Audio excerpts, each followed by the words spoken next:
drives it into right center field. Hit a ton. This baby is way back. On a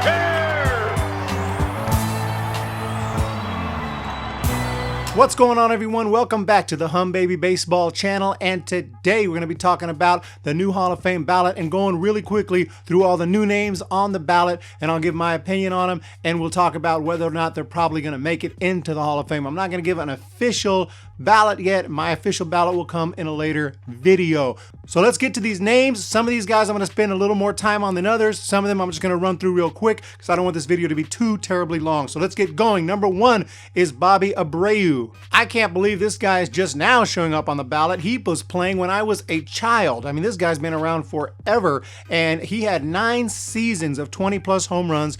His first in 1999, his most recent in 2010. What a long career, 291 career batting average. He will get votes. There's no doubt about it. Bobby Abreu was a fantastic player with a nice career. I don't think he's going to make it. I think he's going to fall a little short of the Hall of Fame, but he will get votes, and he does have an outside chance. So that's Bobby Abreu. Moving on, we have Jos Beckett. Fantastic career. He won 20 games back in 2007 with the Red Sox, who also, of course, won the World Series that year. Not to mention, he was unbelievable in the postseason that year and in 2003 when he helped the Marlins win the World Series. And a lot of voters really care about postseason performance, and Jos Beckett had it. He was awesome in the postseason. Regular season, he was very, very good. Had a really nice career. I don't know if you'd say it's Hall of Fame caliber career. I don't think he gets in either, but I think he's going to get some votes, and he had a really nice career. Heath Bell is on the ballot, so that's a former Padre relief pitcher, really nice relief pitcher. He actually had 3 straight years of 40-plus saves, so congrats to him to making it on the ballot. I didn't realize he played 10 years, but Heath Bell is on the ballot, so he's not going to get in, but he had a nice career, really good reliever for a short period of time. Congrats on him for making it onto the ballot. Next up, Eric Chavez, who we know was a really good player for the A's for a while, but what might surprise you is how good he was. 6 straight years of 20-plus home runs, 6 consecutive Gold Gloves. And what's the most amazing thing of all of this guy is he never made an All-Star team. That is absolutely mind-blowing that Eric Chavez did not make one All-Star team. He might be one of the best players of all time who never made an All-Star team in the All-Star era. So very shocking. And not just for that reason, he falls a little short of the Hall of Fame, but when you never even made it to an All-Star team, well, you're probably really not going to get into the Hall of Fame. But he did have a nice career, and I think he probably deserved to have an All-Star vote or two. Well, he got some votes, but you know what I mean? He probably deserved to be on an All-Star team or two. He never really made it to one. Okay, so Eric Chavez. Next up is going to be Adam Dunn. Wow, Adam Dunn is already on the Hall of Fame ballot. I can't believe it. It does not feel like it's been 5 years since he's been done. But it has 5 years since Adam Dunn retired, and he's already on the the Hall of Fame ballot. He had 462 career home runs. Really good hitter, really strong, powerful hitter for a long time. Put up a lot of great stats, made a bunch of All-Star teams. He's going to get some votes. He did routinely lead the league in strikeouts. He struck out a lot. He broke records for strikeouts, so that's going to hurt his chances. But I think he's going to get some votes. I think he falls short, but Adam Dunn might get in, maybe someday. I don't know if he'll get in, in his first year, but he really had a nice career, and I'll be thinking about him when I put together my ballot, which will come in a later video. Next up, Chon Higgins. Holy cow. Chon Higgins was in the World Series against the Giants back in 2002 with the Angels. I didn't realize he had such a long career until I saw him with the Dodgers in 2014. So he had a really nice long career. He made an All-Star team with the Mariners in 2009. Solid career for him. Chon Higgins, not going to get in, going to fall short, but congrats anyway for making it onto the ballot. Next up, we got Rafael Furcal, 2000 Rookie of the Year with the Braves. 2000, that's how long ago. We're talking almost 20 years ago. He wins a Rookie of the Year, goes on to have a very nice career, makes the All-Star team in 2012 with the Cardinals. So a very long, productive career for him. 281 career average, 314 steals, put together some nice stats. I think he's going to fall short, though. Not quite going to be a Hall of Famer. He might get a few votes, but not going to make it in. But congrats anyway, great career for Rafael Furcal. Next up, we got Jason Giambi, absolute superstar, absolute stud, former MVP, one of the better new players on the ballot. Normally, you'd say this guy's definitely getting in. I mean, he's got the MVP, he's got the numbers. This guy had 461 career homers, but in addition to that, he was just the name. And this is Jason freaking Giambi.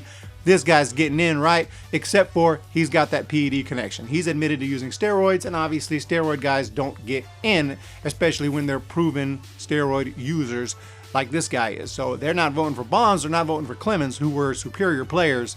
So I don't see how they can turn around and vote for Giambi unless they want to say, well, this guy's a nice guy. He is a nice guy, but it's not the hall of nice guys. Raul Ibanez had a nice long career, played with a bunch of teams. He's also talking about a great guy. This guy was a really nice guy, and that's what prolonged his career. Baseball players remember this. If you're a jerk, the second that you're not playing good anymore, you're going to be hitting the road. But if you're a nice guy and people like you and they like you around, you might get to play until your later years, even when you're not that good anymore, because people like you. Take that as a lesson from Raul Ibanez, who had a nice long career because people liked him. But he didn't have a Hall of Fame career. He had some great years with the Phillies. The Mariners had some big seasons, but overall, not quite going to be a Hall of Famer. But nice career, Raul Ibanez. Next up is some guy, I don't know if you've even heard of this guy. It's Derek Jeter? Derek Jeter, first ballot, 100% Hall of Famer, no doubt about it. Only question is it going to be unanimous? Is it going to be unanimous for this guy? It's going to be close. Derek Jeter, I mean, he's got the 3,000 plus hits, everything. He's got it all, dude. World Championships, Mr. November. This is nothing to talk about here. Derek Jeter's in. That's all there is to it.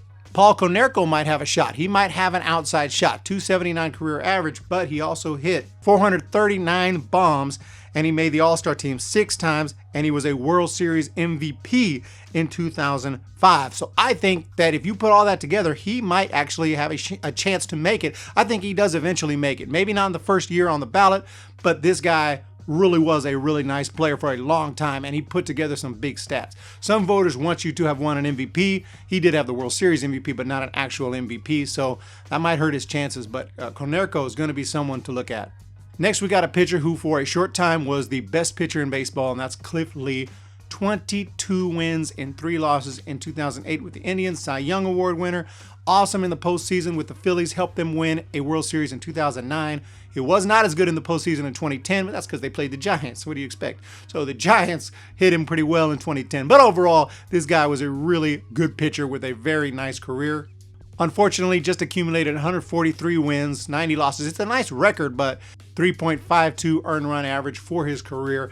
Nice career, but I think he's going to fall just short. Not going to quite make it to the Hall of Fame, but great career, Cliff Lee. Next up, Carlos Pena, played with the A's, Tigers, Rays, among a bunch of teams. Had a very nice career. It feels like it's been a long time since he played, but apparently it's only been 5 years. Carlos Pena was on that 2002 A's team, that Moneyball team, and he's even in the movie. You know, obviously not him, but an actor portrays him in the movie, and it was an interesting part of the movie. So Carlos Pena, when I think of Carlos Pena, I think of him on the A's in 2002, but he also had a nice career, not a Hall of Fame career, but a solid career for him, for Carlos Pena. So, you know, we got that.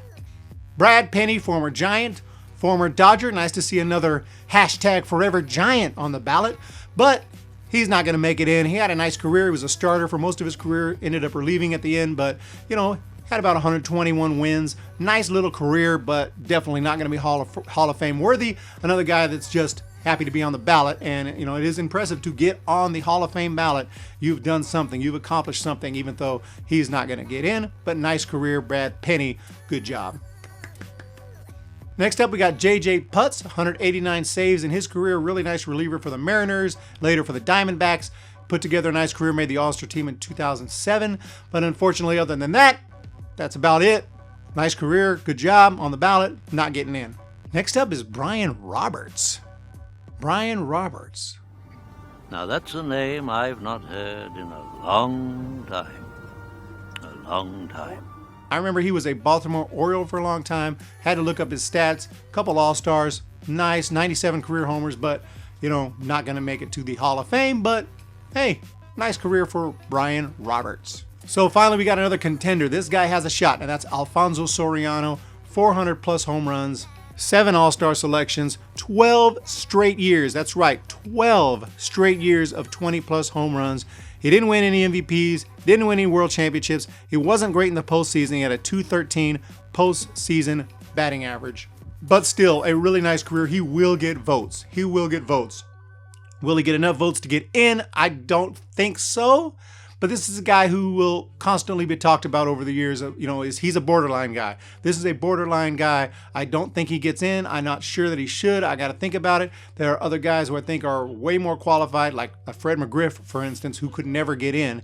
And so I don't think I'm going to want him to get in. I don't think he should, but I think it's very close. And I do have to look a little more into it to come up with a final decision on Soriano. But I think he's going to fall a little bit short. And I think he probably should at this point in time. But he's someone to think about for sure. Alfonso Soriano, fantastic career.